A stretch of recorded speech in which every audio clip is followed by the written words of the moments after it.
Hey guys, welcome back to another episode of Auto Amateur. And in today's episode, Pat and I are going to be working kinda together on the 996 car. Let's go check it out.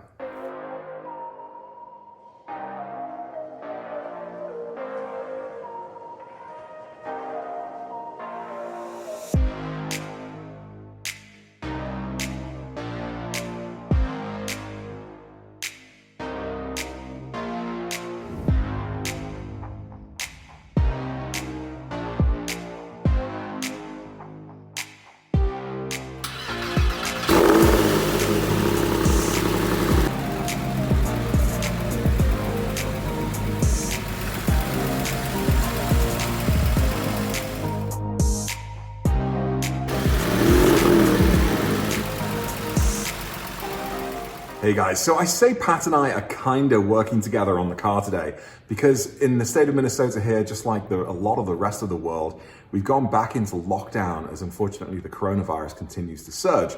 So it's not a great idea for Pat and I to be working in the garage at the same time.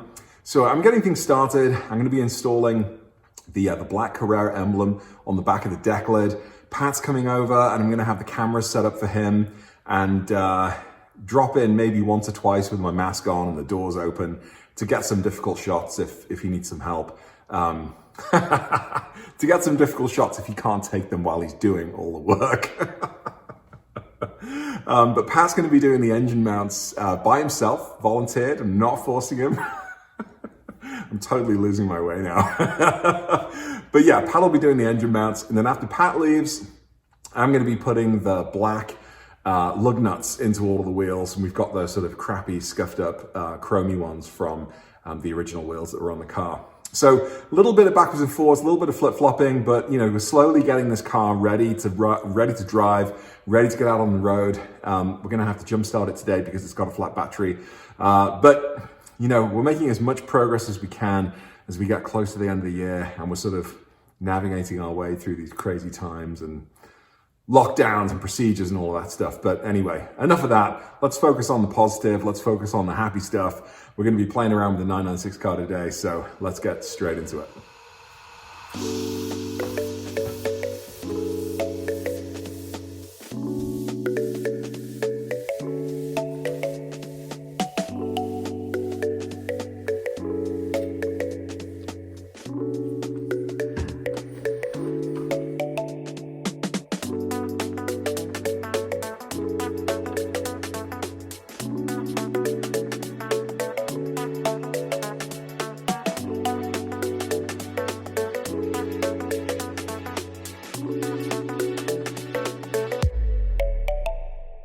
First, you want to make sure that your surface is completely clean. I'm using rubbing alcohol here to make sure that's the case, and so the emblem will have the best possible chance of sticking and staying on the car.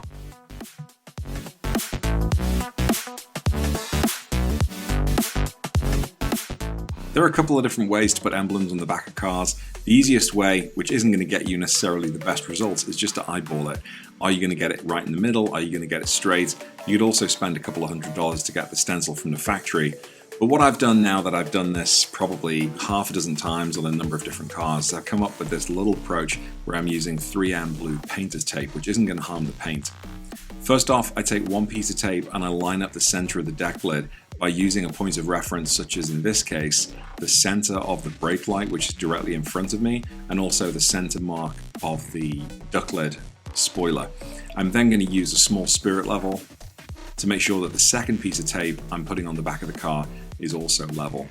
Now I'm ready to mount the emblem. Now in this case, we're going to see in a second that I've actually put the blue tape too high, so I'm going to need to reposition this tape so that I get the emblem exactly where I want to put it.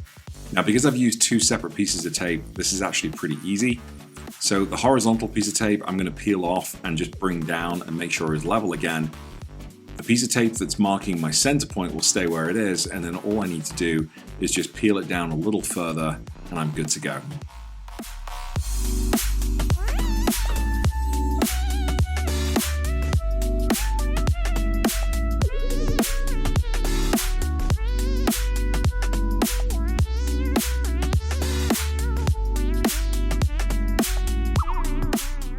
Now I've got the emblem where I want it, I'm just going to put a little bit of pressure across the lettering with my fingers to make sure that it stays in place, pull off the tape, and I'm good to go.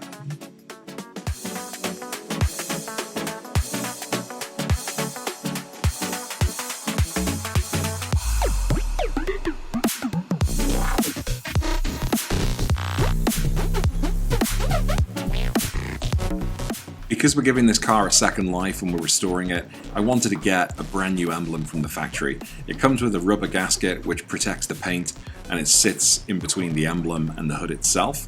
So you just get it all lined up, you put the two stems on the back of the emblem through the factory drilled holes in the front of your hood, and then you have two small plastic nuts which have putty in the middle, which you screw in underneath with a 10mm socket, which basically keep the emblem in place.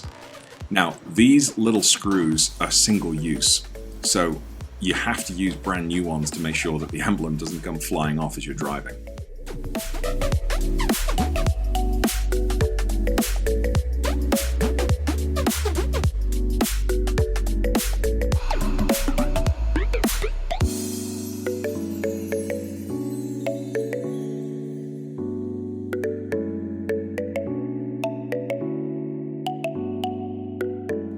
Next job.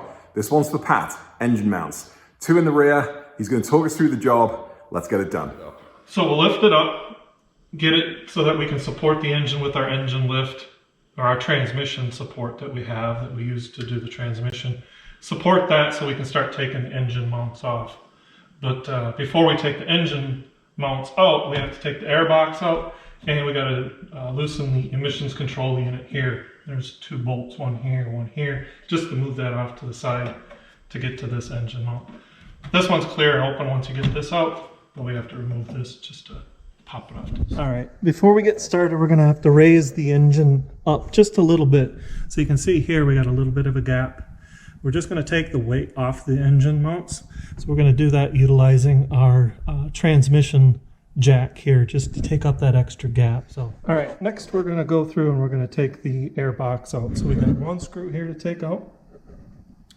We have the mass airflow sensor, and then we just have a number of screws around the perimeter. One here, and then we should be all right. Just pop off this. Make sure we don't put too much stress on it, because we'll end up cracking it back there, and that's gonna have some more issues and problems if we do. So let's get going and get moving on that part. All right, so we got the air box out. One screw here, one screw for the clamp around the intake, and then the mass airflow sensor. Mass airflow sensor just has a button on the back side of it. Press that down and wiggle it out, and you should be all right. This gives us full access to the two bolts here for this engine mount. Next, we have emissions control system here. One screw at the bottom down there, and one at the top there. This should be able to take off and just kind of move over here and sit in the place where the air box is taken up, so we can get access to that one. All right, so we got the two 13mm bolts out from the top. One there, and one way back there. So now that means the top of the engine mount is loose. So now we got to go underneath. And underside here, we have that one bolt way up there that needs to be taken off. And then this side will be done. This should come right up. Just like that. And that's one engine mount. So you can see here, on the left is our brand new engine mount. On the right is our old engine mount. And you can see the difference in the black bushing. Here we only got about 1/4 of an inch. Here we got about 1/2 inch. That's going to give us that sag that we have on the tailpipe on the end of the back side of the engine there. This is also going to help shifting by putting this new one in. And it's also going to probably alleviate some of the rattle and shake in our engine. You can see that there's a little bit of give in this one, a little bit more sturdy here on the new one. So let's get this one back in and get the other one back in as well. All right, so there we go. Two brand new engine mounts. installed. Now everything just put back in reverse. So put our emissions control system back in place and put our airbox back in, and we're done. And this should kind of help control a lot of either the engine noise that we were having at one time, as well as the vibration. It will also help improve some shifting, amongst other things. So let's get this tidied back up, and we'll get James out here to see what he has to say. Patrick says he's all done. I just don't believe it. Flip-flops on. Patrick, you... I don't believe it. You're all done. Yep. How long was that? I don't know. Hour maybe? 6 hours. 6? No, this on. isn't Steve doing it. Come on. Steve, did you hear that, Steve? Yeah, we're all good. All tidied up, buttoned up, everything back in its place. Didn't break any hoses, clips, clamps. He's making me look bad. He was at this for at least 4 hours. 45 minutes. It's got to be one of the easiest jobs to do on a... Oh yeah? Is that right, Professor? I've never done it. All I've done is read about it. Rub it in. Why don't you? I haven't done it either. I mean, bravo. Good job, Pat. But the process, like I mentioned in one of the other segments when I was saying, is this is the same as the 997. So you don't have the emissions control system in this place, but you just still have to take the airbox out. Your airbox will look a little bit different. You may have a few more screws in a 997.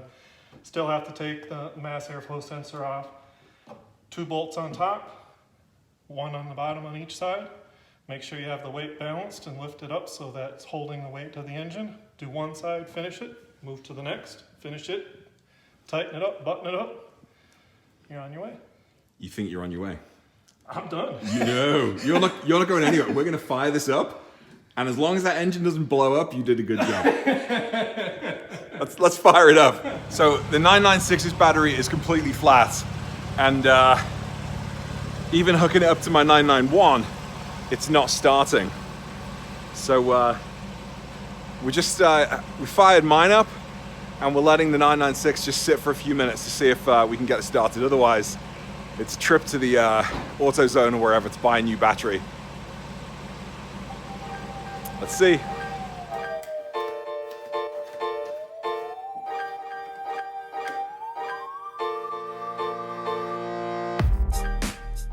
Well, unfortunately, we couldn't bring any life back into this battery. It's only about 3 years old, so it's a little unfortunate, but at the end of the day, it only set us back maybe $150, $200 to replace this battery. Taking it out is pretty simple.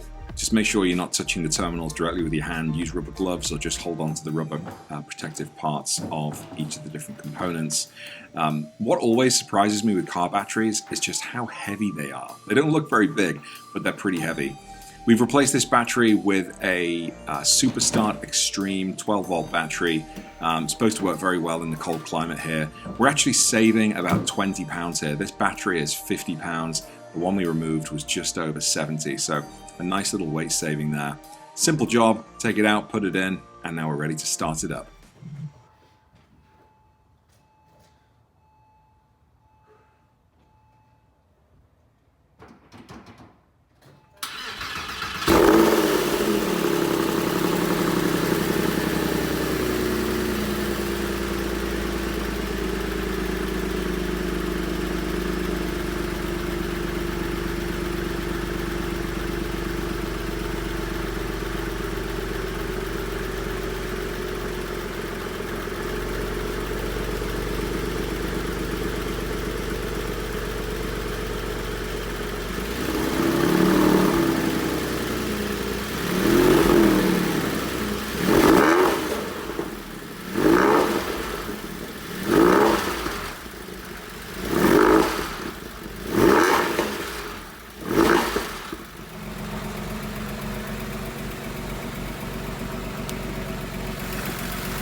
Thanks for checking in for another video, guys. A little bit of an eclectic mix today with all sorts of jobs, from the emblems to the engine mounts to the lug nuts. But thanks for checking in, and thanks for staying with us here for Project 996. We're into the last mile. The end is in sight. The next video we're going to be publishing in the series will be of this car on the road. We're going to get the drone out, we're going to be driving it around, and we'll finally get to enjoy this car. Thankfully, the weather here in Minnesota is playing ball. We had a warm day the other day, all the snow and ice is gone. It's still pretty cold, but with these all-season tires, I'm feeling pretty confident that we can go out and have some fun. So stay tuned, more 996 content coming soon. We're almost there. This has been a really fun adventure. And then on to the next project. What will it be? All right, guys, stay tuned. See you soon. Take care. Bye. Guys, Close the door. should I close the door? Yeah. Okay. Watch your fingers.